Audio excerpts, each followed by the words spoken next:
Hello, this is Sean Kelly coming to you from the 2023 Toronto ComicCon, happening from March 17th to 19th at the Metro Toronto Convention Centre. Toronto ComicCon is the spring event run by Fan Expo Canada, which is more of a traditional comic convention than its more significant August event. The main show floor in the Metro Toronto Convention Centre's North Building consisted predominantly of comic and collectible vendors for over a few unique booths. One of the most notable was Retro Kid, promoting a new clothing line centered around children's performers Sharon Lois and Bram, with Sharon Hampson making appearances all weekend with Sharon Lois and Bram's mascot Elephant. The first panel I attended during Toronto Comic-Con was a Marvel vs. DC roast battle featuring local Toronto comedians dressing up as superheroes for some intense and often politically incorrect debates. One of the participants happened to be the returning Toronto Batman, a video of whom went viral a decade ago. This is the worst. Okay, so Spider-Man has an Uncle Ben, known for being nice and making rice. He told Spider-Man, with great power comes great responsibility. That's also what Mary Jane said before she went to Planned Parenthood. This was followed by a panel by the Suicide Squad and Peacemaker star Steve Agee, who began by discussing his love of Degrassi. There was a time period when I was really into Degrassi. It's good stuff. Was it OG? Because we famously had Degrassi from like the 80s, and then it was rebooted. When did you come on board? I watched all the ones from the 80s with Stefan Brogren. Oh yeah. Snake. Oh yeah. Snake, right? Yeah. Am I correct? Day 2 began with a live edition of the movie podcast featuring Emmy Award-winning voice actor Eric Bauza, who is also one of the owners of Retro Kid. This was immediately followed by the first of 2 panels featuring the casts of The Boys, currently filming their 4th season in Toronto. I know I'm the most biased person on the planet, but I think this is our best season yet.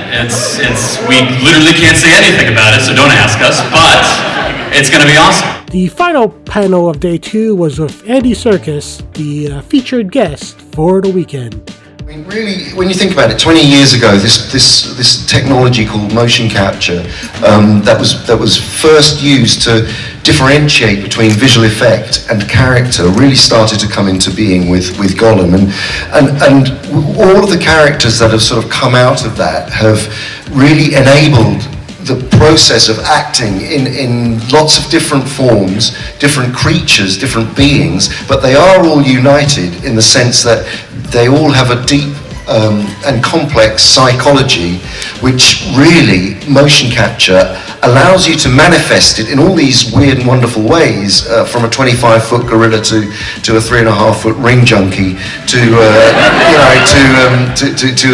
an evolving chimpanzee. But they're all united by, I think, great writing first and foremost, and as an actor responding to a great script written by all of the writers from all of those franchises, being able to bring about a link between physicality and deep emotional psychology. Things were quieting down for me on Day 3, which began with the second panel for The Boys, this time featuring lead Carl Urban.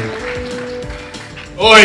Got quiet in here, quick! This is awfully loud. This is a packed house.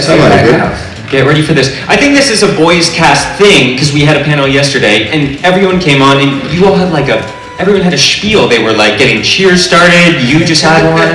Is this a thing you do? What's up? I mean, it's sort of just like saying hello, you know what I mean? Just walking out, seeing all these beautiful faces. Yeah. How you guys feeling? The final panel of the weekend was with actor Sean Gunn, the brother of director James Gunn. It's wonderful to be here. Thank you all for being awesome this weekend. It's really been great. We're so sorry about the weather. You know, it's fine, really. It's not that great where I live either. In Southern California, it's been cold and rainy, so it's kind of like that. There you got some snow, didn't they? Yeah, for a minute. Okay. Yeah, people panic. Yeah. When that happens. Maybe rightly so. Well, I mean, the world is ending, so. Yeah, there's that. There's always that. But we're so happy to have you in Toronto, of course. So, have you been in Toronto often? And not to put you on the spot, what's your favorite thing in Toronto? Well, I always like coming to Canada because I love poutine. No, we don't do that in the United States. I don't know why. It just didn't get done. I heard Toronto described recently as a sort of low-key New York, which I appreciated. I like how diverse this city is, and the people and the cultures and the food is great. And I come to this city any chance I get. The last few times I was here was for the film festival for TIFF, but I love coming here. It's great. That ends my highlights of the 2023 Toronto ComicCon. This event was only a taste of what will be seen during Fan Expo Canada, which will occur from August 24th to 27th, 2023. See you then!